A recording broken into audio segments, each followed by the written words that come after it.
नमो वज्रायाणं नमो लोये सहसाहुणम्।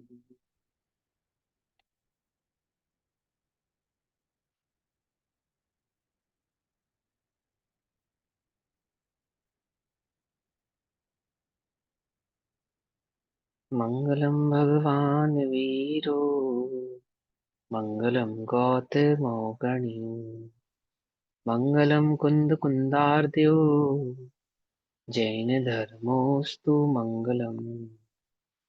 सर्वमंगल मांगल्यम सर्वकल्याणकारकम प्रधानां सर्वधर्माणां जैनं जयतु शासनम्।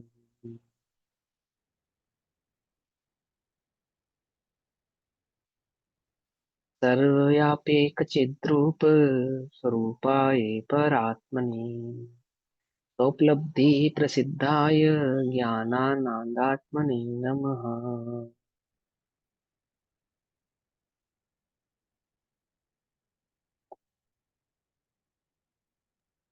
क्या एक प्रश्न है। आपने कल रात वाली कक्षा में बोला कि ये जो जान रही है वो पर्याय है। इसका भाव क्या हम्म। है? इसका भाव बताना। बाबूजी ने उसमें ये कहा कि जो भी कार्य होता है वो पर्याय में होता है। ठीक। तो हमारे चित्त में पर्याय के संदर्भ में एक इमेज है। क्या इमेज? हम पर्याय किसको समझते हैं कि हम ये सोचते हैं कि पर्याय यानी कि किसी एक आमुख प्रकार का कोई विचार, कोई एक स्पेशल, कोई विकल्प जो कदाचित मेरे ज्ञान में आएगा।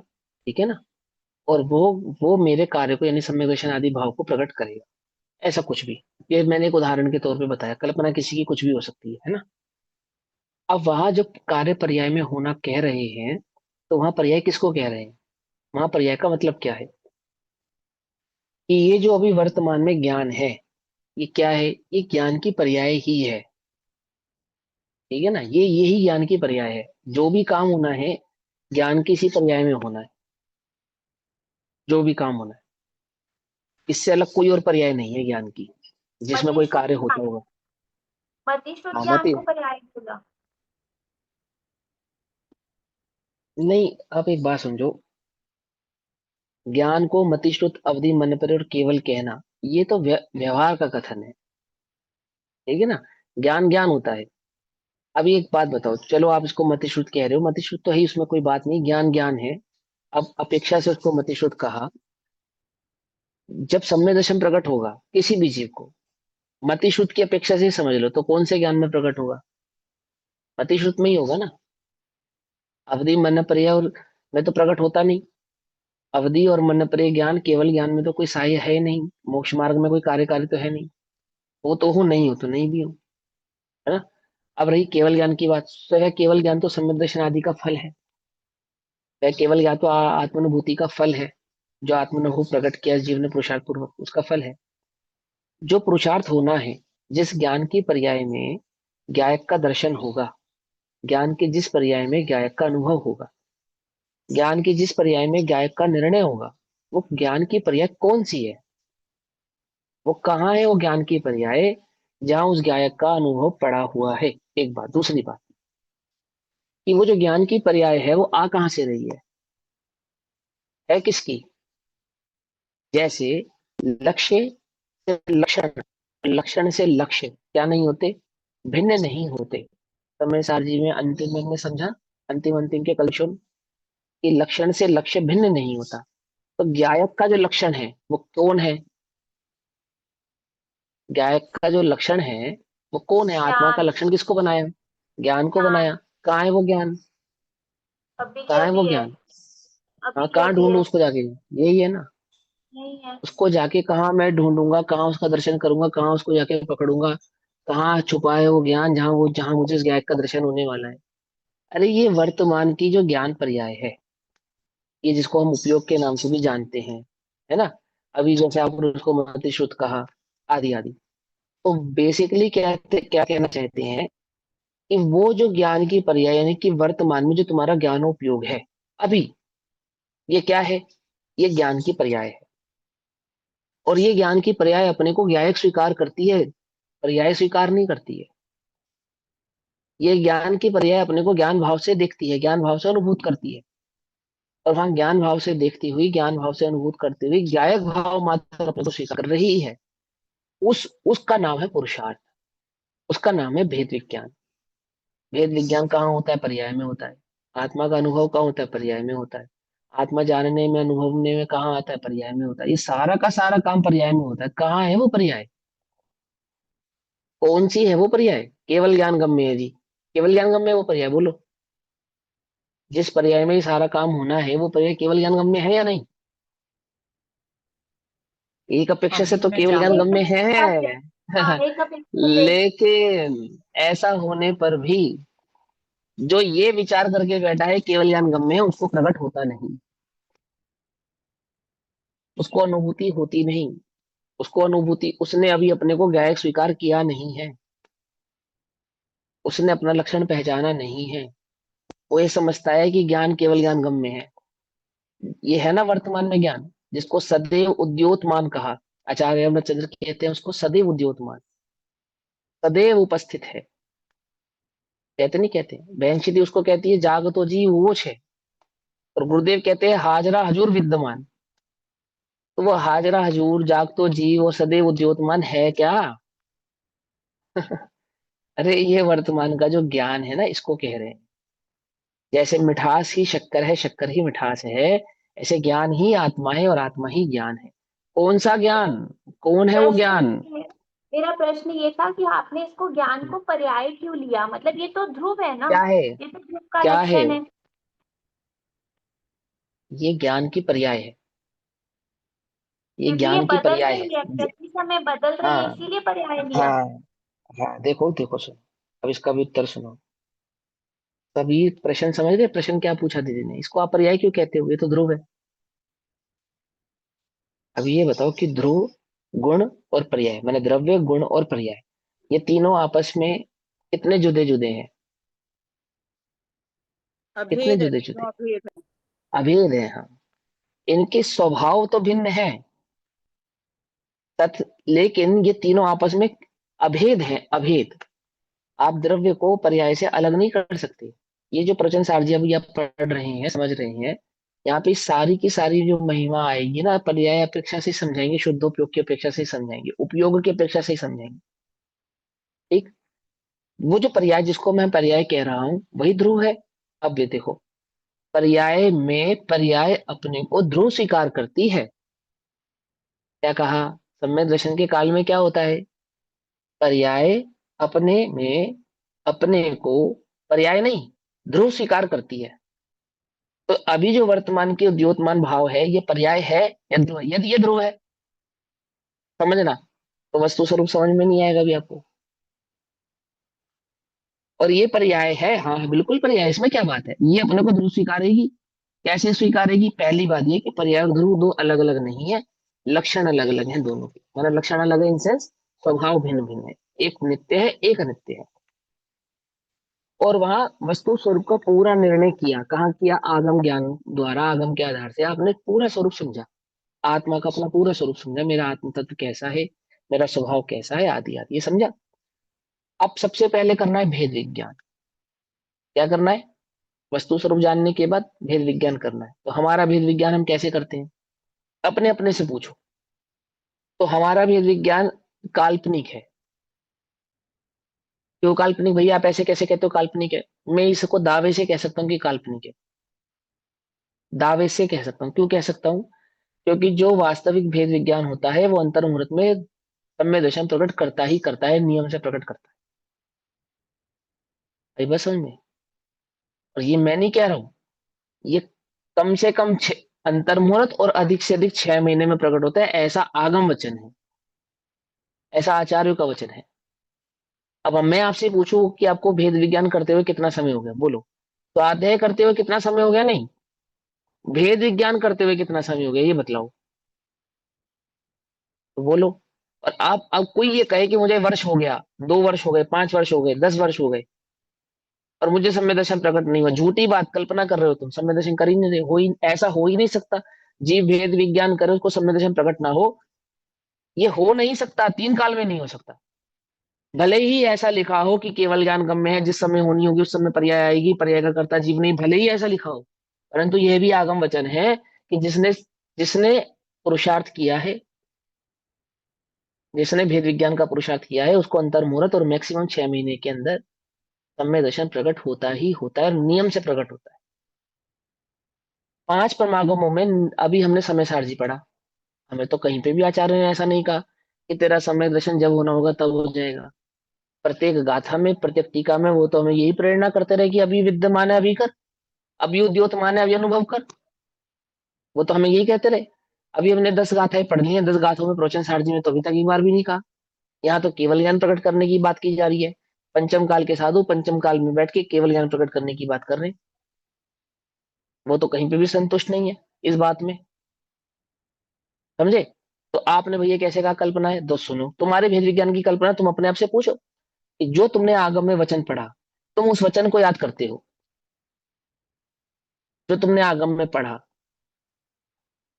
जो तुमने श्री गुरु से सुना, श्री गुरु के मुख से सुना, तुम उसका सिर्फ चिंतन करते हो कि आज सुबह प्रवचन में मैंने क्या सुना था, ये बात बहुत बढ़िया लगी थी, अब उसको रिकॉल कर रहे हो माइंड के अंदर। ज्ञान माइंड में, अपने मन में, प्रवचन में सुनी हुई बात को, ठीक, और आगम में पढ़ी हुई बात को घुमाना, यानी चिंतन करना, चितारना, इसको भेद विज्ञान नहीं कहते, समझना पहले ध्यान से। ये तो भेद विज्ञान की भूमिका का पहला पहला स्टेप है कि आपने आगम वचन को याद किया, उसको अपने धारणा में लेकर आए कि मैंने क्या सुना था, क्या स्वरूप मुझे बतलाया गया था, ये धारणा ज्ञान कहलाता है। समझ में ये बात, नहीं समझ में क्या कहलाता है ये? धारणा ज्ञान। जैसे बच्चे को माँ ने कहा कि घर आधा किलो नींबू लेकर आना, तो वो ये धारणा करता हुआ जा रहा है, आधा किलो नींबू, आधा किलो नींबू, आधा किलो नींबू, आधा किलो नींबू। अब जैसे ही वो उस डेस्टिनेशन पे पहुंचा, तब तब उसके ज्ञान में दो बातें बनेंगी, एक नींबू, एक उसका वजन। समझ में आई बातें, समझ में? अब ऐसे ही धराओ, या वस्तु स्वरूप की तरफ आओ। तुमने आगम से समझा अपने वस्तु स्वरूप के, सपने स्वभाव के बारे में, मैं ज्ञान आनंद स्वभाव हूँ, आदि आदि आदि, पर का करता नहीं हूँ, जानता नहीं हूँ, और पर को जानने वाला नहीं हूँ, सौ ज्ञान मात्र को जानने वाला हूँ, आदि आदि सारी बातें आपने समझी। अब भेद विज्ञान करने आप बैठे, तो चितारते समय, चिंतन करते समय, वस्तु स्वरूप को पढ़ते समय, समझते समय, तो वो याद किया जाएगा, विचार किया जाएगा। लेकिन जब भेद विज्ञान होगा, वो भेद विज्ञान कैसे होता है?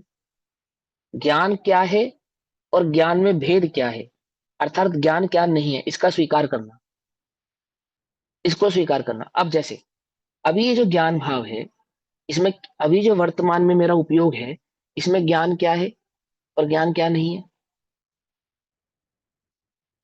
क्या ज्ञान है और क्या ज्ञान नहीं है, बताओ। हमारे माइंड में, हमारे मन में, हमारी धारणा में ऐसा बैठा है कि जो मैं जान रहा हूं ना, जान रहा हूं, जो मेरे जानने में आ रहा है, वो जानने में आने वाला कोई परिणाम पर्याय है, कोई परिणाम। लेकिन ज्ञान के जानने में आने वाला जो भाव है, वो पर्याय है, या जिसके जानने में आ रहा है ज्ञान की, वो भाव, वो पर्याय है? बोलो। एक समय की पर्याय, ज्ञान की पर्याय कौन सी है? ज्ञान की पर्याय वह जो जान रही है, या ज्ञान की पर्याय वह जिसके जानने में, जो जानने में आ रहा है वो परिणाम? इसको मैं ज्ञान की पर्याय स्वीकार करूं। जो जान रही है। बात समझ में आती है नहीं समझ में आती है? कुछ समय के लिए अपने उपयोग को स्थिर करो, पहले निर्णय करो उपयोग मेरा लक्षण है या नहीं। मेरा उपयोग लक्षण है ना, है ना? कहाँ है वो उपयोग, कहाँ है वो उपयोग जो मेरा लक्षण है? जहाँ मेरी यही है रुचि या हो, नहीं है? जहाँ ना रुचि है वही ऐसे उपयोग नहीं, है। ये गड़बड़ कर रहे हो, गड़बड़ कर रहे हो, फिर गड़बड़ कर रहे हो। यही तो गड़बड़ है, यही बातें तो याद कर करके गड़बड़ कर दिया तुमने सारा कमाल। अभी जहाँ जो रुचि क्या होगी, जानकारी रुचि तो है ही ना पर में, है, रुचि तो पर में है ही उसकी, अनादि मिथ्या दृष्टि की। रुचि तो पर में है ही, उसको छोड़ो। यदि रुचि स्व में होती तो सम्यक दर्शन तो प्रकट हो ही गया होता ना, पर द्रव्यंते भिन्न आप में रुचि सम्यक तो भला है, होता ना, प्रकट होता हो तो। मैं ये कह रहा हूं वो लक्षण जिसको उपयोग, जिसको मेरा लक्षण कहा जा रहा है, वो उपयोग कहाँ है, अभी कहाँ है? अभी समझ में आता है अपना उपयोग? अभी पकड़ में आ रहा है अपना उपयोग? ये जो जानन भाव है, क्या ये मेरा उपयोग नहीं है? क्या यही मेरा लक्षण नहीं है? अभी जो आपकी बात को सुनने में, आपकी बात को सुन के विचारने में, आपका प्रश्न का उत्तर देने में जो लग रहा है, ये कौन है? कौन है ये? उपयोगी तो है, या कुछ और है? अच्छा, ठीक। और इस उपयोग का क्या नाम है? ज्ञानोपयोग। है या नहीं? ये जो ज्ञानोपयोग है, ये किसका लक्षण है? गायक आप का। समझना ध्यान से ना, गायक का लक्षण है ना वो ज्ञानोपयोग। जो गायक है वो अवक्तव्य है, जो गायक है वो सूक्ष्म है, जो गायक है वो केवल ज्ञानगम्य है, अनंत गुणात्मक, वो आत्म तत्व संख्यात प्रदेशी। लेकिन उसका जो लक्षण है वो व्यक्त है। कौन सा लक्षण व्यक्त है उसका? शक्कर का मिठास लक्षण व्यक्त है। ऐसे ही आत्मा का ज्ञान लक्षण व्यक्त है ना? कहाँ है वो ज्ञान? जब हम सोएंगे, जब हम ध्यान करेंगे, जब हम शिखर जी में होंगे, जब हम शास्त्र सुन रहे होंगे, अथवा जब हम मंदिर जी में होंगे, तब प्रकट होगा। अभी तब का प्रकट भी होगा। है, है अभी ना? ये का जिसने है। पकड़ में आ कभी रहा है नहीं आ मुझे रहा? छोड़ा हाँ। ही नहीं। हाँ, हाँ, अब मेरी बात को, ये मैं ये कहना चाहता हूँ, उत्तर देने में अपने उपयोग को लगाओ ही मत। पूरे उपयोग को पकड़ने में लगाओ। क्या कहा? कुछ बात समझ में नहीं? उत्तर देने में उपयोग को मत लगाओ, बिल्कुल जरा सा भी लगाने की आवश्यकता नहीं है। लेकिन इन शब्दों को सुनकर उस उपयोग को पकड़ने में लगाओ कि किसके जानने में आ रही है ये वाणी, ये शब्द, ये किसके जानने में आ रहा है? कौन है वो जिनको जान पा रहा है और पकड़ पा रहा है? वही तो मैं हूं, या कुछ और हूं? इस उपयोग में जो जानने में आ रहा है, चाहे वो शब्द ही क्यों ना हो, चाहे वह आगम वचन ही क्यों ना हो, क्या वह मैं हूं, या जो जान रहा है वह मैं हूं? ये तो खुली आंखों से बात है। उस आत्मा के तो आनंद की बात अलग करना, अभी तो स्वरूप को समझने की बात है।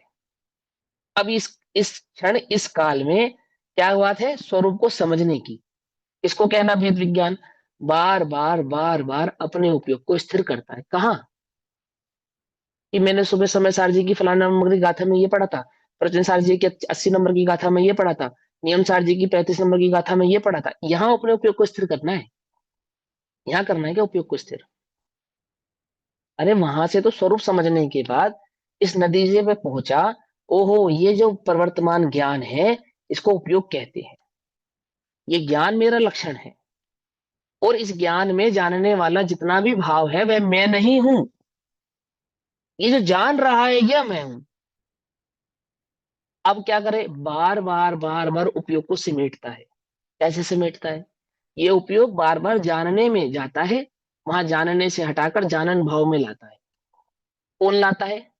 कौन करता है ये सब काम? ये सब काम कौन करता है? ज्ञान उपयोग करता है या स्वयं, नहीं करता है ना? ज्ञान ये स्वयं स्वयं ज्ञान ही करता कर रहा है। है ना। हाँ। जितना भी काम करेगा, जितना भी काम होगा, जो भेद विज्ञान होगा, जो भी विज्ञान प्रकट किया जाएगा, वो सारा का सारा कहाँ होगा? ज्ञान में ही होगा। ज्ञान में ही जानने में आएगा, ज्ञान में ही अनुभूति होगी। पुरुषार्थ भी ज्ञान ही करेगा, तो प्रकाशक भी ज्ञान ही है।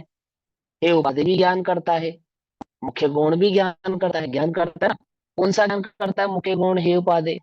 वो जिसके पास शास्त्र का बहुत ज्ञान है वो, या वो ज्ञान जिसने अपने लक्षण को पहचान लिया है, ओहो जानना मेरा भाव है, अन्य कुछ मेरा परिणाम, मेरा भाव नहीं।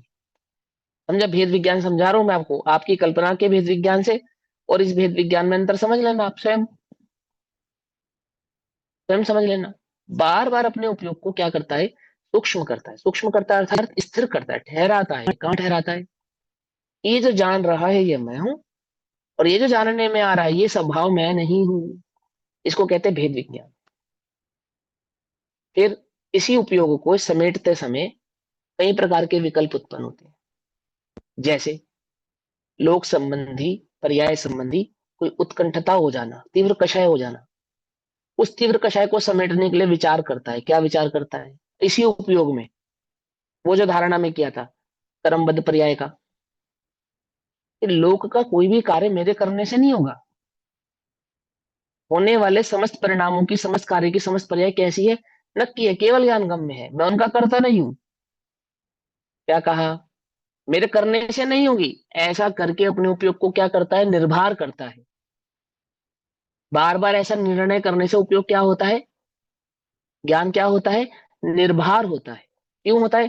क्योंकि ज्ञान में एक ही भार है, बस एक भार, एकमात्र। क्या? कर्तृत्व का भार। क्या समझे? इस कर्तृत्व के भार ने ही बाकी अन्य भारों को जन्म दिया। एकत्व, ममत्व, कर्तृत्व और भोक्तृत्व बुद्धि कहां से जन्मती है? मैं नहीं करूंगा तो कैसे होगा? कैसे करूंगा? समझे? पहला पहला काम किया, ज्ञान में झलकने वाले भावों से एकत्व तोड़ा। क्या एकत्व तोड़ा? कि ज्ञान में हूं, अन्य भाव में नहीं। ऐसे करो, उपयोग को स्थिर करके देख लो। अभी अभी आप कौन से आसन में बैठे हो? तुम पद्मासन में बैठे हो या खड़गासन में हो? बोलो। ये नहीं भैया, जो आप बता रहे हो वो तो पद्मासन में बैठने पर ही उपयोग लगेगा, अन्यथा तो नहीं लगेगा। विचार कर लो, कोई कुर्सी पे बैठा होगा, कोई सुखासन में बैठा होगा, अन्यथा नहीं पकड़ना। लेकिन ध्यान कहते किसको है? वो जो उपयोग की स्थिरता है, वो जो तिर्यंचों को भी होती है, वो जो नारकियों को भी होती है। क्या कहा? उपयोग की स्थिरता। क्या है उपयोग की स्थिरता? कि जानना बंद कर देगा उपयोग, उसको स्थिर कहते हैं। अरे ये जो जानन भाव है, ये जानन मैं हूं, जानने में आने वाले अन्य परिणाम या निभाव मैं नहीं हूं, ये मैं नहीं हूं। बार बार समेट रहा है कहाँ? उपयोग की तरफ। जब बोझा लगता है, ज्ञान कर्तव्य के बोझ से मरने लगता है, दबने लगता है, तब उसको जागृत करता है कौन? क्रमबद्ध भाव। किसी भी पर्याय का कर्ता मैं नहीं हूं। कोई परिणाम तीव्र कषाय वाला परिणाम, तीव्र काम क्रोध संबंधी परिणाम, गलानी से भरे हुए परिणाम उत्पन्न होते हैं, प्राग भाव प्रदंसो भाव का चिंतन करता है और मुक्त हो जाता है। मुक्त हो जाता है। अभी कुछ देर पहले मैं इतना क्रोध कर रहा था, इतने काम संबंधी परिणाम थे, इतने विषय कषायों के मेरे परिणाम थे, मैं आत्मा हूं। प्राग भाव प्रदंसो भाव का चिंतन किया, उस कषाय से मुक्त हुआ और उपयोग को फिर से लगाने लगा। कहाँ? कहाँ लगाने लगा फिर? एक ज्ञान भाव में हूं, अन्य कुछ नहीं। एक जानन भाव में हूं, अन्य कुछ नहीं। समझ में आई बात? नहीं समझ में आई? या नहीं समझ में? ये जितना भी तुमने सिद्धांत सीखा, चाहे वो पर्याय संबंधी सिद्धांत सीखा, गुण और द्रव्य संबंधी सिद्धांत सीखा, क्रमबद्ध आदि के भाव के बारे में सीखा, और ज्ञान ज्ञेय के संदर्भ में सीखा, ये सब किस लिए सीखा था? ये तो ज्ञान को निर्भर करने के लिए सिखाया जाता है। ज्ञान का वास्तविक निर्णय करने के लिए सिखाया जाता है। उस ज्ञान को तुम ज्ञेयों से ना पकड़ो, ज्ञान भाव से पकड़ो, ये बात समझाने के लिए सारा निर्णय कराया जाता है। बात समझ में आती है? नहीं समझ? और फिर इसी बात को पंडित टोडरमल जी भी कहते हैं, परिणामों की संभाल करो। तो किस परिणामों की संभाल करो? जब हम ये बात पढ़ते हैं या सुनते हैं कि परिणामों की संभाल करो, तो हमारे चित्त में परिणाम माने क्या? कि ज्ञान उपयोग में झलकने वाले शुभाशुभ भावों को हम परिणाम मानते हैं। मानते हैं या नहीं मानते? पूछो अपने आप से। और उन शुभाशुभ परिणामों में शुभ परिणाम होना, अशुभ नहीं होना, इसको हम परिणामों की संभाल मानते हैं। पूछो अपने आप से। और पूरे मोक्ष पर प्रकाशक जी का क्या ये उद्देश्य है कि आप शुभ परिणामों की संभाल करें? बोलो। हमें तो ऐसा नहीं लगता उसको पढ़कर।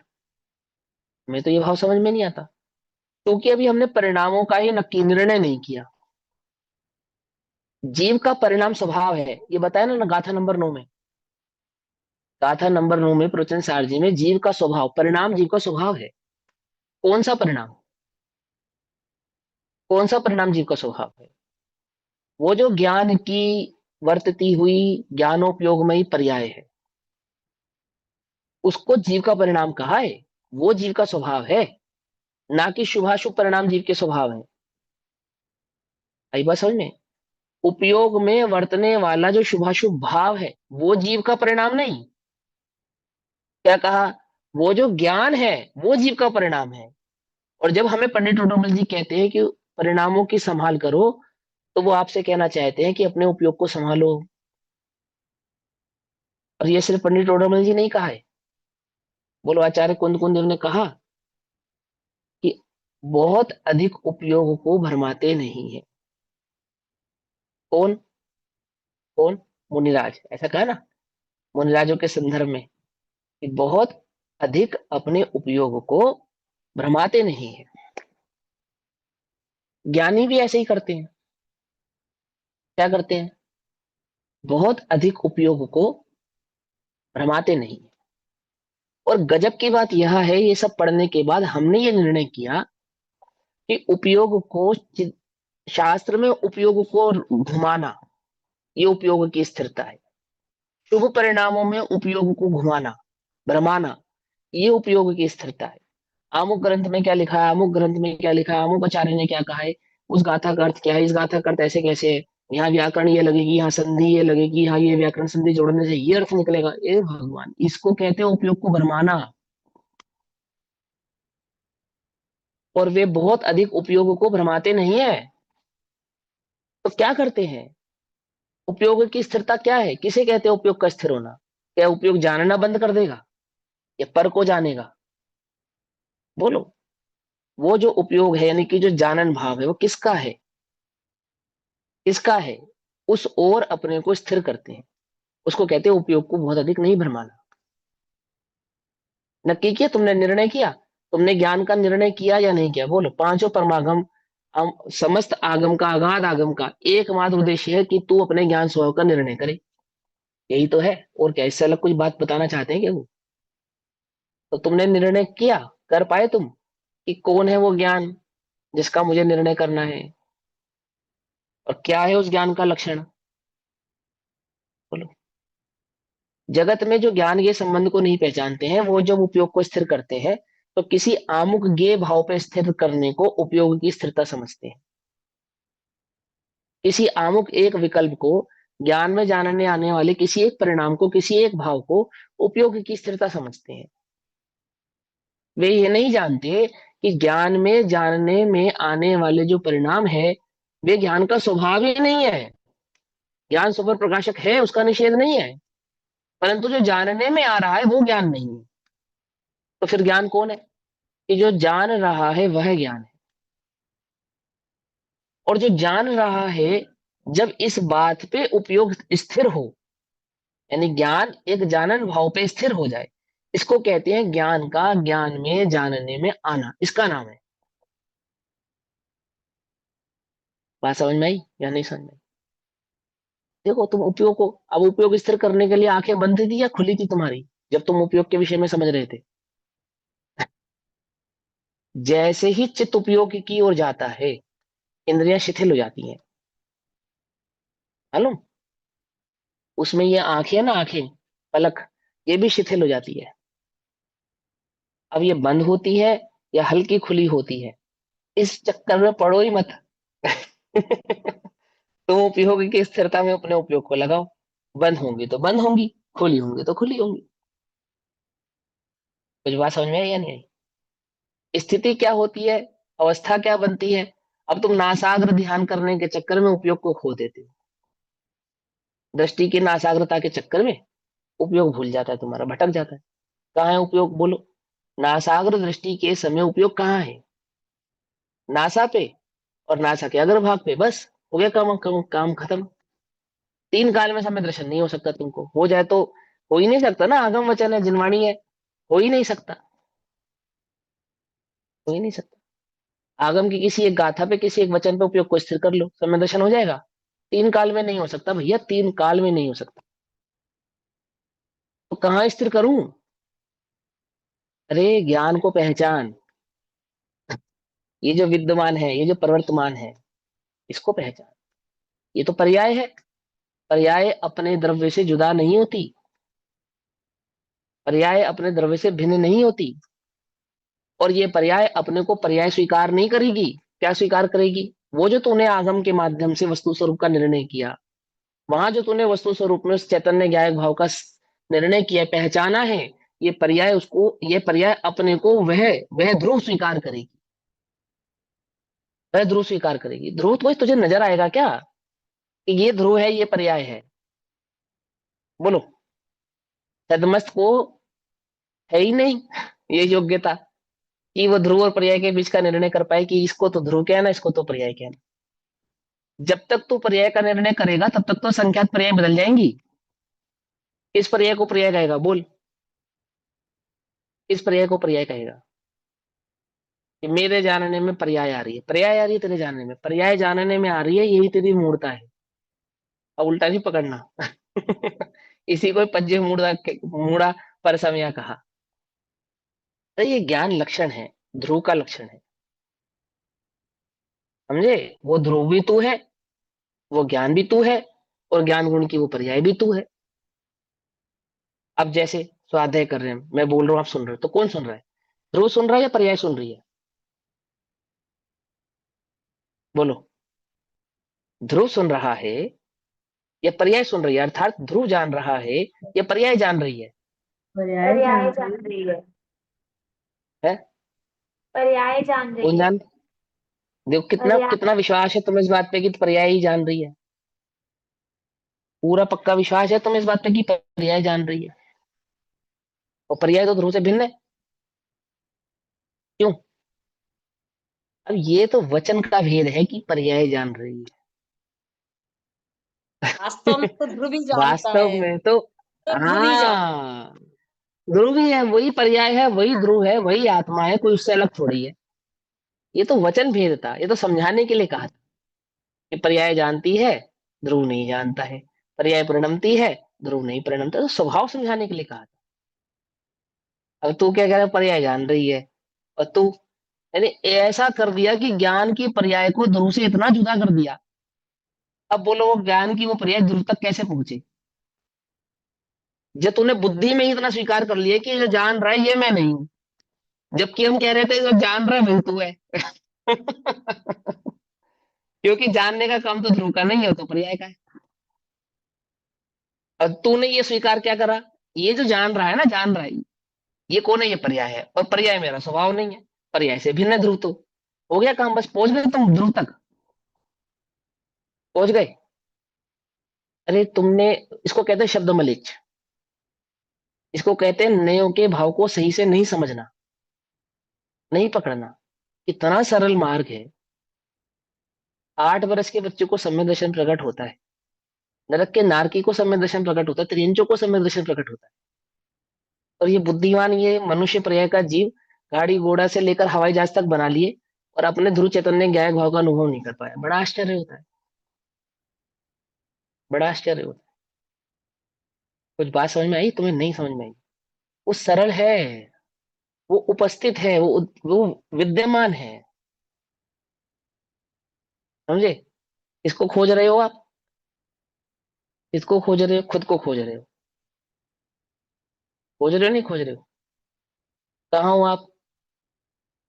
ये जो खोज रहा है ये कोई और है, और जिसको खोज रहे हैं वो कोई और है। बस अब तो कभी भी तुम्हारी खोज पूरी नहीं होगी, कभी हो ही नहीं सकती है।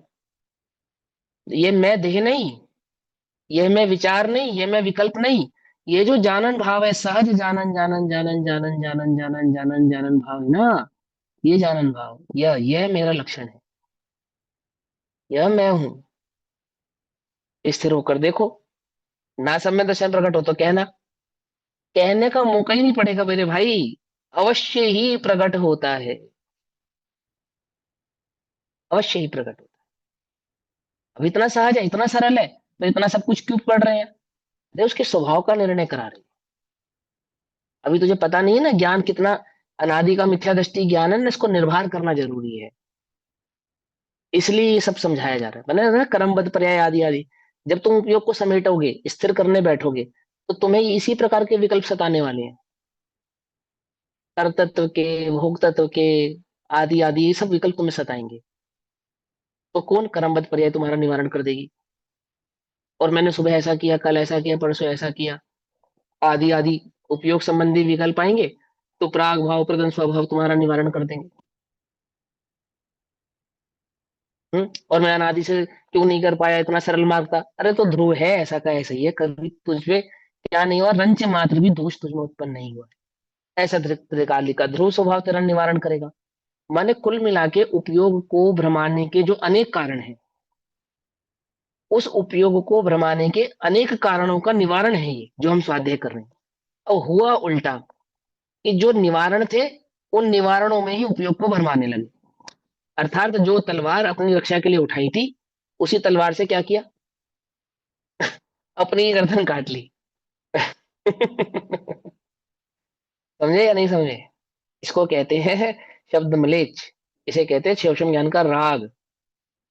समझे? इसे कहा कि जिन वचन तो सभी के लिए समान बरसते हैं और करेले में जाके कड़वा, वो बरसात का पानी, और आम में जाके मीठा हो जाता है। ये जिन वचन जो तेरे सम्यक दर्शन को प्रकट करने में निमित्त होते, इन्हीं जीवन जिन वचनों को सुनकर तू प्रमादी हो गया। इन्हीं जिन वचनों को सुनकर तूने अपने मिथ्यात्व को पुष्ट कर लिया। क्यों? क्योंकि तूने उसके भाव, उसके मर्म को समझा। तलवार उठाने से पहले, चलाने से पहले प्रैक्टिस करना था ना, समझना था ना उसके भाव को।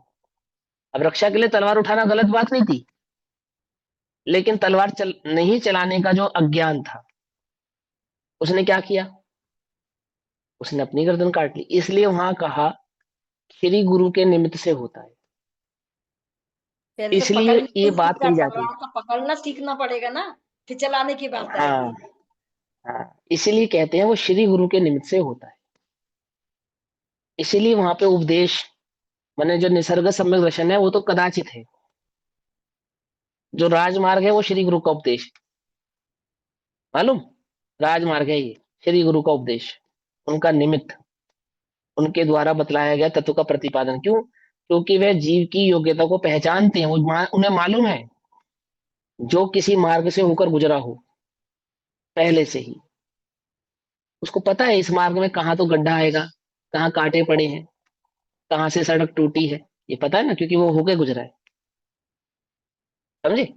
तो ऐसे श्री गुरु जो अपने शिष्य को साथ लेकर चलते हैं, उन्हें मालूम है ये कहाँ धोखा खाएगा, कहाँ गलती करेगा, कहाँ फिसलेगा, कब इसे कौन सा उपदेश देना, कहाँ इसको स्थिर करना, कहाँ इसके उपयोग को भटकाने से बचाना। कुछ बात समझ में आई नहीं? इसलिए होता है, इसलिए कहते हैं। ऐसा कहकर कोई ये कल्पना नहीं करना भैया अपने को गुरु कह रहे हैं। हाँ, आजकल ये मीडिया का जमाना है भैया, बड़ा गजब है। ये आगम ही गुरु है, ये शास्त्र ही गुरु है, इनकी शरणागति रहो, है ना। इनके मर्म को, इनके भाव को भली प्रकार से समझो। इनके द्वारा आगम के में बताए गए वस्तु स्वरूप का निर्णय सही प्रकार से करो, तुम्हारा काम अवश्य बनेगा। और दूसरा गुरु जगत में कौन है? पहला गुरु आगम है, आत्मा दूसरा गुरु है। समझे? नहीं समझे? देव शास्त्र गुरु ये पहले गुरु हैं, आत्मा दूसरा गुरु है। हाँ, जब दूसरे गुरु की प्राप्ति होती है तो वो सर्वे सर्वा हो जाता है, सर्व, वो प्रथम ही हो जाता है। फिर रहने की आवश्यकता पहला नहीं गुरु पड़ती। तो आत्मा है, जब देव गुरु शास्त्र को समझाओ। ये नहीं होता तो ये कहाँ हाँ, से आ जाता, इसको नहीं हाँ, समझा तो ये फिर ये, समझता। अब ये आत्मा दूसरा गुरु इसलिए कहा कि इस आत्म भाव की शरण लेने पर आप आप स्वयं पहले गुरु की श्रेणी में चले जाएंगे। समझे? जो प्रथम गुरु थे ना, देवशास्त्र गुरु, उनके द्वारा बतलाया गया जो तत्व का प्रतिपादन, उस तत्व का आश्रय लेते ही साथ आत्मा दूसरा गुरु, दूसरा आत्मा का आश्रय लेते ही साथ आप पहले गुरुओं की श्रेणी में चले जाएंगे, नहीं देवशास्त्र गुरु की श्रेणी में आप चले जाएंगे। आप स्वयं देव हो जाएंगे, आप स्वयं गुरु हो जाएंगे। आपके मुख से निकला हुआ प्रत्येक प्रत्येक वाक्य स्वयं शास्त्र हो जाएगा। आई बात समझ में या नहीं समझ में आई? चलो। अपनी दोपहर कालीन कक्षा का विषय ये पर्याय वाली बात समझ में आ गई ना, पर्याय में होता है ना। कौन सी है वो पर्याय, अभी है या नहीं है? जिसने ये नक्की करा, जिसने निर्णय किया, अब बोलो वो जगत में कहाँ जाना चाहता है सम्यक दर्शन प्रकट करने के लिए? कहीं जाना चाहता है? नहीं जाना चाहता ना, कहीं नहीं जाना चाहता। हाँ, इसी बात को ज्ञानी जन कहते हैं, क्यों ढूंढे मथुरा, क्यों ढूंढे काशी, घट में विराजे तेरे घट घट का वासी।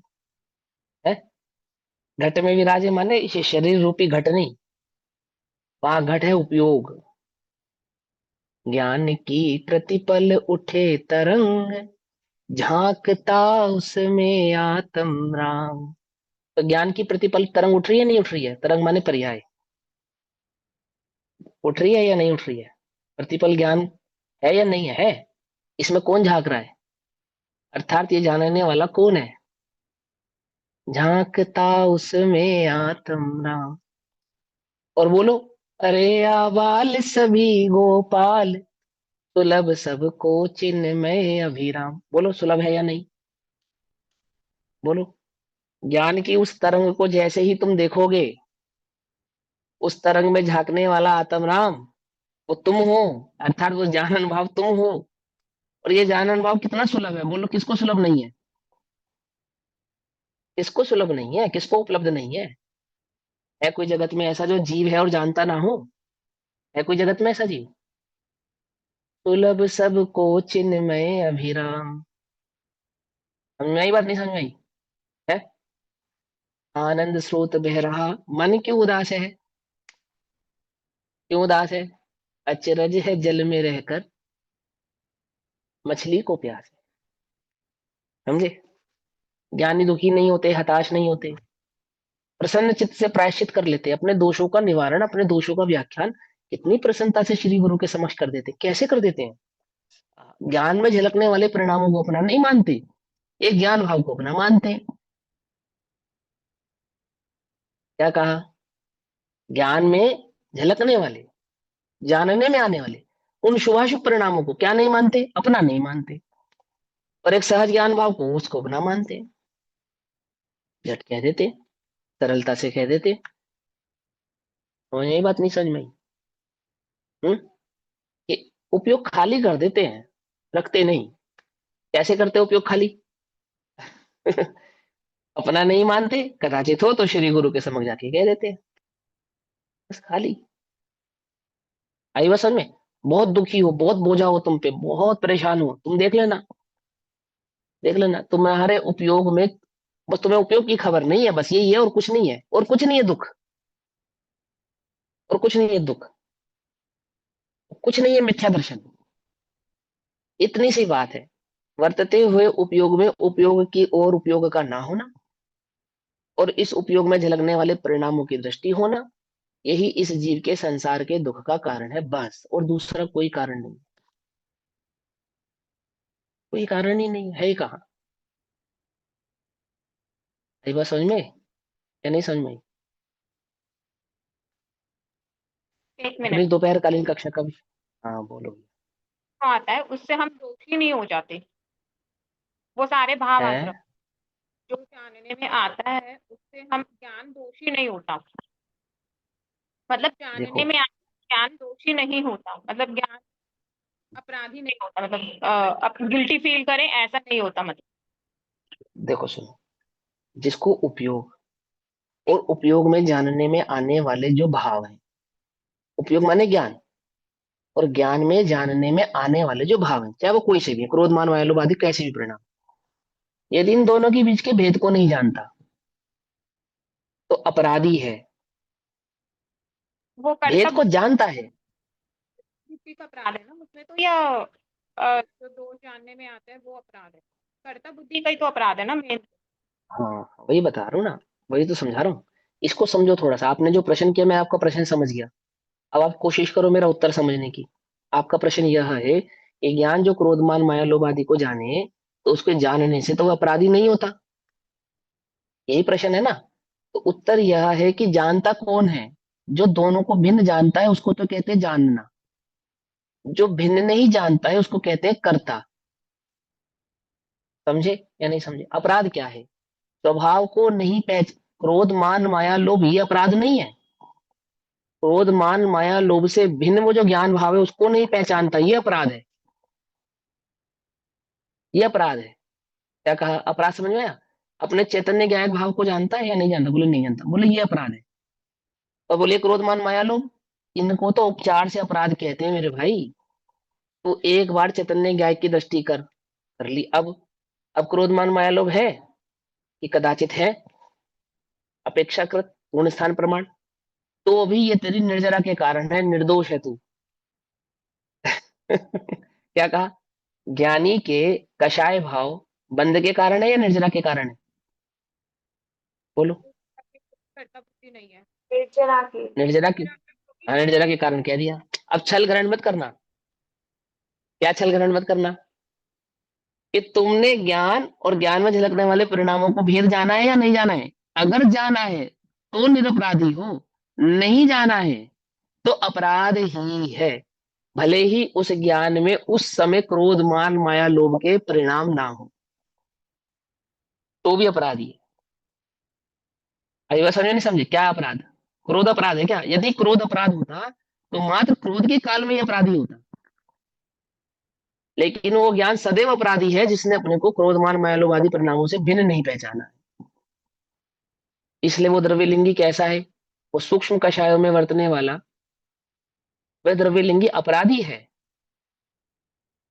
अपराधी है। अभी बात समझ में या नहीं समझ में आई? है? ज्ञान स्वभाव का निर्णय करे वो। अब और भी किसी का कोई प्रश्न है तो बोलो भैया, आज तो कक्षा ऐसी हो गई पूरी। चलो, अपनी दोपहरकालीन पांचवा कक्षा का नंबर विषय चल 8 ही रहा ले है लो एक बार। श्री प्रवचन सार जी। और श्री प्रवचन सार जी का स्वाध्याय हम सभी आचार्य अमरचंद्र देव द्वारा रचित तत्व प्रदीपिका और आचार्य जयसेन द्वारा रचित तात्पर्य वृत्ति टीका के आधार से कर रहे हैं। इस श्रृंखला में गाथा नंबर 9 पढ़नी है ना हमको, 8 पढ़नी है। आप 9 पे आ गए थे ना? पढ़नी तो 9 है, लेकिन मैं कहती अभी टाइम ज्यादा नहीं है तो 8 ही रिवीजन कर लेते हैं ना एक बारी। नहीं नहीं नहीं, ऐसा कुछ नहीं। तो गाथा नंबर 9 का भाव हमको आज समझना है। गाथा नंबर 8 में आचार्य देव ने हमसे समझाया कि वो जो उपयोग है ना, उपयोग, वो उपयोग जहां तन्मय होता है वही जीव का, वही जीव हो जाता है। शुद्ध हो तो शुद्ध कहलाता है, और अशुभ हो तो अशुभ कहलाता है, और शुभ हो तो शुभ कहलाता है। क्यों क्यों ऐसा क्यों? क्योंकि उपयोग जीव का लक्षण है। क्या मतलब? यानी ये कहना चाहते हैं कि उपयोग ही जीव है, जीव ही उपयोग है। कहाँ है वो उपयोग? इस उपयोग की बात चल रही है, तो वो बहुत सूक्ष्म है भैया, वो हमारी पकड़ में नहीं आता है। जो प्रेजेंट वर्ड पर है अभी के अभी। ये जो अभी वर्त रहा है इसको उपयोग कहते हैं। इसका नाम है ज्ञान उपयोग। समझे? ये जहां रथ है, अभी तुम अशुभ कहलाओगे, शुभ कहलाओगे, शुद्ध कहलाओगे, अशुद्ध कहलाओगे, क्या कहलाओगे बोलो? पूछो अपने आप से इस गाथा के आधार से। यदि तुम जिन वचनों में समझने में अपने उपयोग को लगा रहे हो तो इसी समय तुम शुभ भाव वाले कहलाओगे, या आत्मा शुभ कहलाएगा। और इसी समय भेद विज्ञान करके उस चैतन्य ज्ञान भाव की दृष्टि कर ले तो शुद्ध कहलाएगा।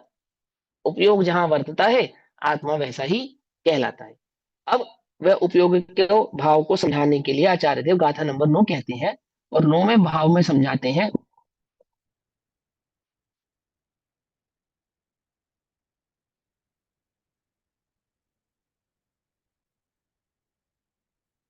उसको 25 गाथा नंबर 9 में शुभ अशुभ और अशुद्ध भाव को समझाते हैं। हमारा तो उपयोग ही तन्मयता समझाई कि वो तन्मय रहेगा, आत्मा वैसे उसी भाव का कहलाएगा। किस प्रकार से कहलाएगा? जीवो परिणमति जदा सुहेण असुहेण वासुः असुः शुद्धेन तदा शुद्धो हवदिः परिणाम संभावो। भावार्थ, भावार्थ पढ़ेंगे सीधा।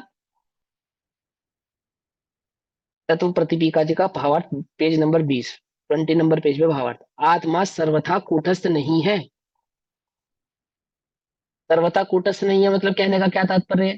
कि जिन्होंने उस पर्याय को आत्मा से बिल्कुल ही अलग कर दिया है ना, उनकी उस मिथ्या मान्यता का निराकरण कर रहे हैं कि वो कूटस्थ नहीं है, कि आपने जानना आत्मा का स्वभाव है स्वीकार करते करते, और जानन भाव को पर्याय मानकर आत्मा जानता ही नहीं है, इस नतीजे पर आ गए आप। इस नतीजे पर पहुंचे आप कि जानना पर्याय का काम है, आत्मा का जानना काम नहीं है। द्रव्य जानता नहीं है, पर्याय जानती है, और पर्याय में हूं नहीं, मैं तो द्रव्य हूं। तो क्या सिद्ध हुआ? मैं जानता हूं या नहीं जानता हूं? समझे या नहीं समझे? आपने पर्याय को द्रव्य से कितना जुदा कर दिया? इतना जुदा कर दिया कि वो जानन भाव की पर्याय थी उसको भी स्वीकार नहीं किया। ये क्या कहते हैं? आत्मा सर्वथा कूटस्थ, जड़ नहीं है, जड़ नहीं है। हाँ, किंतु स्थिर रहकर परिणमन करना उसका स्वभाव है। स्थिर रहकर परिणमन करना अर्थात वो जो जानन भाव ज्ञान, जो उस द्रव्य का स्वभाव है, वो जानन भाव ही रहने वाला है। जानने में आने वाले प्रभावों से एकत्वपना धारण करने पर भी, मानने पर भी एकत्व उनसे करता नहीं है, ऐसा इसका स्वभाव। अर्थात अपने जानन भाव को कभी छोड़ेगा नहीं। जो उसका स्वभाव है, जो उसके गुण है, उसके गुणों का जो कार्य है, उसको कभी नहीं छोड़ेगा। उसको नहीं छोड़ने की अपेक्षा से तो कूटस्थ है, लेकिन परिणमता ही नहीं है, ऐसा कूटस्थ नहीं है। समझे? इसलिए वह जैसे जैसे भावों से परिणमित होता है, इसलिए क्योंकि आत्मा अपने ज्ञान भाव से जुदा नहीं है, और इसीलिए ज्ञान जैसा जैसा परिणमन करेगा वैसा वैसा ही स्वयं हो जाता है। ऐसा ही आत्मा कहलाएगा। आत्मा कैसा कैसा कहलाएगा? जैसा जैसा ज्ञान परिणमन करेगा। बोले क्यों? ऐसा क्यों कहलाएगा? क्योंकि वह ऐसा कूटस्थ नहीं है कि जानना ही बंद कर दे। उपयोग तो उसका लक्षण है। सॉरी। और उपयोग का जो परिणमन है वो आत्मा का ही परिणमन है। समझे? तो वह जो परिणमित करेगा, अब आत्मा का जो परिणमन है, आत्मा का परिणमन क्या है? लोक में उपयोग को आत्मा का परिणमन ऐसा नक्की किया है, तो अनंत गुण, और अनंत गुणों का ही परिणमन है। लेकिन ये आत्मा ये कैसे जाना जाता है? ज्ञान से पहचाना जाता है ना, ज्ञान से ही पहचाना जाता है ना। शक्कर को मिठास से ही पहचाना जाता है ना। समझे नहीं समझे?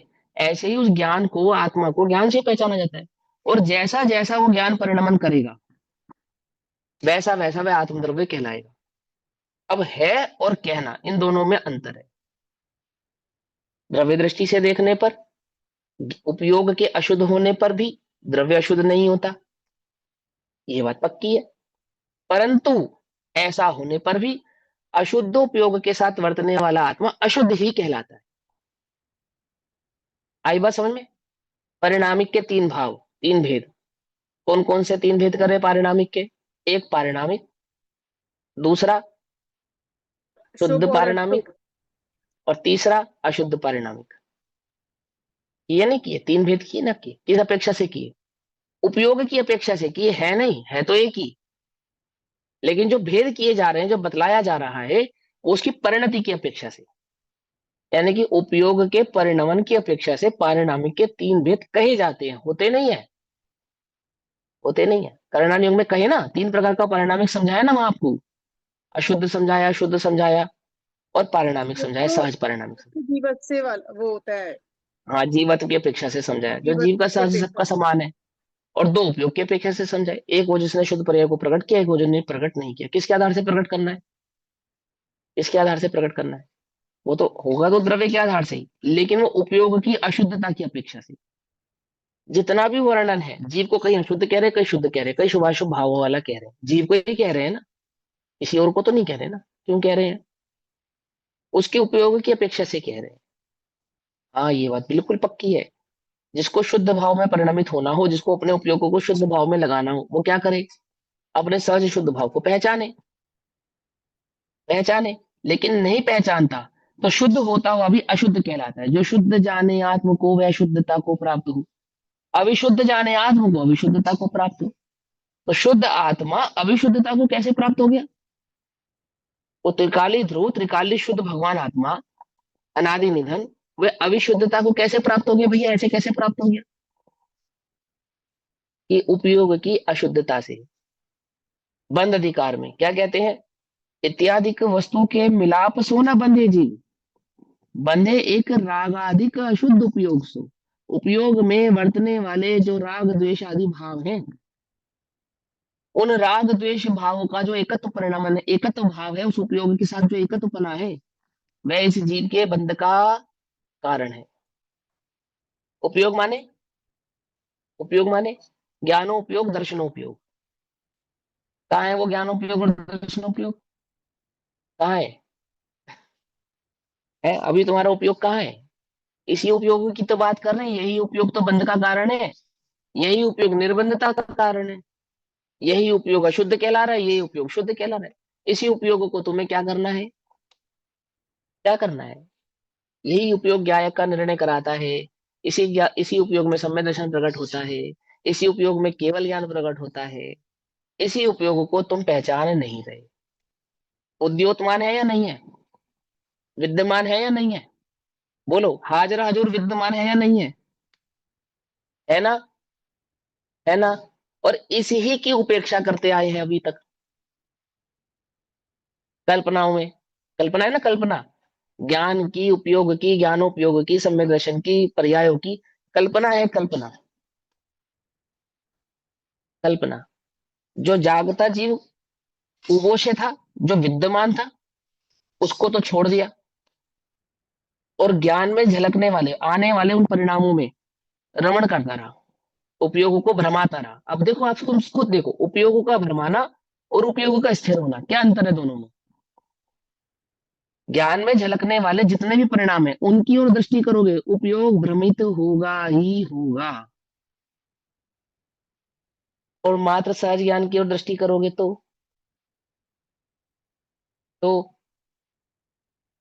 तो उपयोग स्थिर होगा। अब कौन करेगा ये सब काम? उपयोग करेगा। किसमें करेगा? उपयोग में ही करेगा। उपयोग माने ज्ञान, ज्ञान माने आत्मा। क्या कहा? उपयोग जो करेगा, आत्मा वही कहलाएगा। ये लिखा ना, उपयोग वैसा वैसा स्वयं हो जाता है। इसलिए जैसे जैसे भावों से परिणमित होता है, वैसा वैसा वह स्वयं हो जाता है। और गाथा नंबर 8 में बता दिया कि हम जिन भावों की बात कर रहे हैं वो उपयोग है, वो उपयोग है। तुम कैसे हो, कैसे कैसे होना चाहते हो? भगवान बनना चाहते हो? सिद्ध होना चाहते हो? सम्य दर्शन प्रकट होना करना चाहते हो कि हाँ भैया हम सम्य दर्शन प्रकट करना चाहते हैं? संभालो, उपयोग कहाँ है तुम्हारा? पहचानो उसे, कहाँ है? सम्य दर्शन को प्रकट करने के लिए जो विद्यमान उपयोग था उसकी उपेक्षा करके, और उस उपयोग में झलकने वाले जो शुभाशुभ परिणाम थे उनकी यदि तुम अपेक्षा रखोगे, तो क्या होगा? सम्यक दर्शन प्रकट नहीं होगा। सिंपल। आत्म अनुभव प्रकट नहीं होगा। ठीक है, देखो, वैसा वैसा वही स्वयं हो जाता है। जैसे स्फटिक मणि स्वभाव से निर्मल है, उपयोग स्वभाव से कैसा है? ज्ञान स्वभाव से कैसा है? ज्ञान ज्ञान स्वभाव से कैसा है? है, निर्मल है। शुद्ध है। निर्मल है, शुद्ध है। अभी तुम्हारा ज्ञान निर्मल है या अनिर्मल है? कि ये ज्ञान तो भैया निर्मल नहीं है। वो तो जो समय दशा में होगा ना, वो ये निर्मल ज्ञान होगा। भी अब तुम्हें तीन निर्मल काल में निर्मल, अब अगर ऐसा मनी का भी मानोगे, हुआ ही अब नहीं। ऐसा मानोगे, हाँ, यदि ऐसा मानोगे नहीं है, तो सम्यक दर्शन प्रकट नहीं होगा। ये है बात।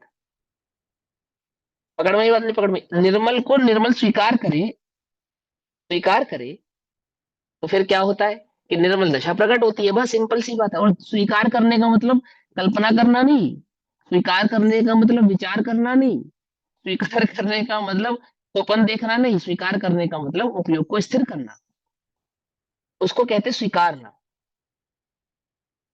कौन स्वीकारेगा? ज्ञान स्वीकारेगा। कहाँ स्वीकारेगा? ज्ञान में स्वीकारेगा। किसके आधार से स्वीकारेगा? ज्ञान के आधार से स्वीकारेगा। और क्या स्वीकारेगा? कि मैं एक चैतन्य चिन्मात्र ज्ञायक भाव हूं, अन्य कुछ नहीं, ये स्वीकारेगा। अनुभव किसका करेगा? चैतन्य का। चैतन्य माने ज्ञान और दर्शन, है ना? वो ज्ञान भाव का एक मात्र अनुभव, चैतन्य भाव मात्र होगा, और कुछ नहीं। और सब उसमें झलकेंगे या नहीं झलकेंगे? झलकते हुए भी नहीं झलकेंगे, और नहीं झलकते हुए भी लोकालोक झलकेगा।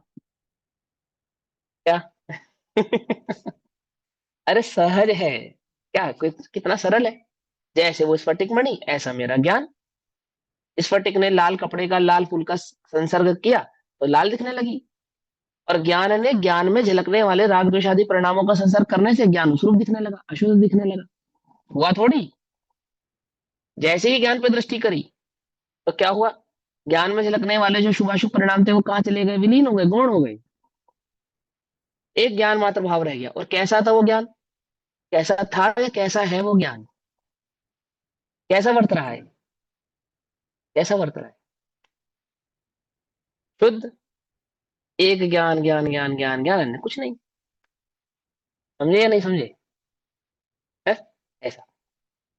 समय तो हो गया, फिर भी मैं इस लाइन को पूरा कर देता हूँ। स्फटिक स्वभाव से, स्फटिक स्वभाव से निर्मल है, तथापि जब वह लाल या काले फूल के संयोग से निमित्त से परिणमित होती है। अब यहाँ पे लाल और काला माने क्या है?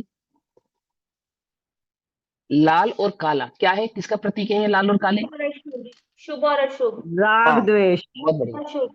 बहुत बढ़िया। हाँ बहुत बढ़िया, बहुत बढ़िया, वेरी गुड। शुभ ठीक है। अशुभ राग द्वेष, वो शुभ और अशुभ और राग द्वेष करने में आ रहे हैं।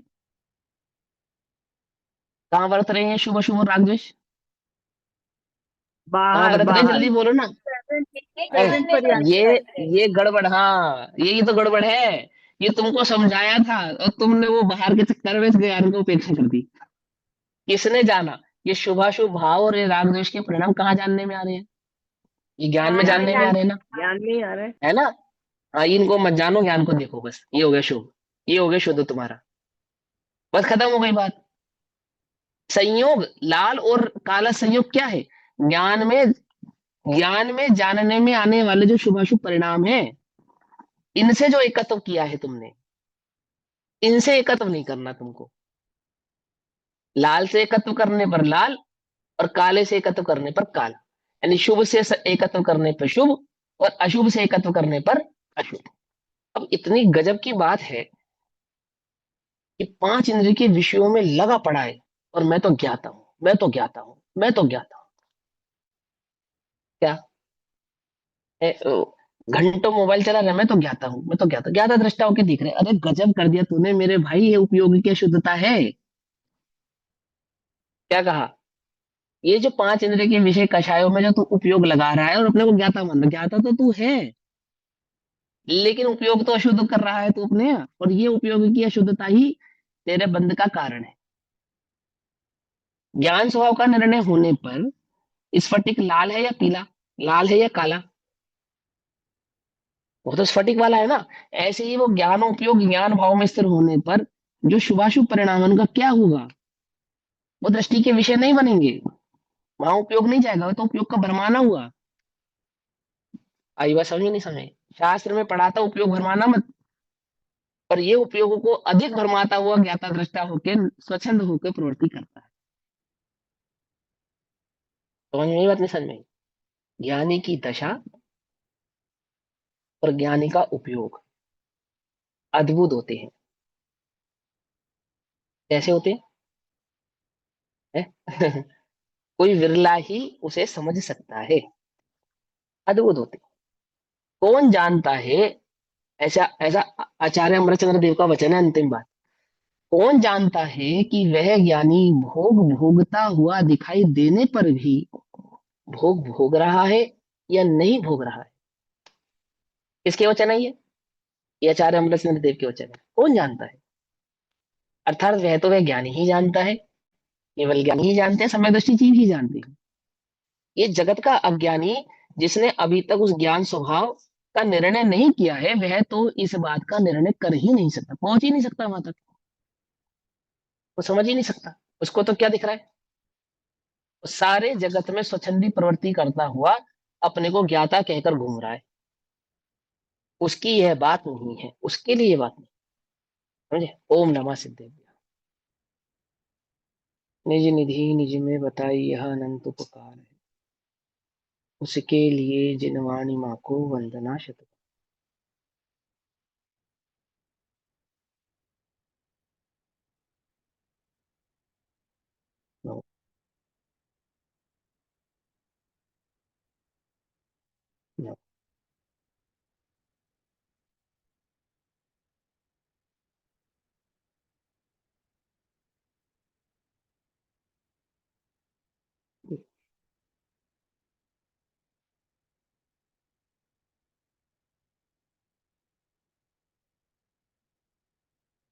जय जिनेन्द्र सभी को। जय जिनेन्द्र।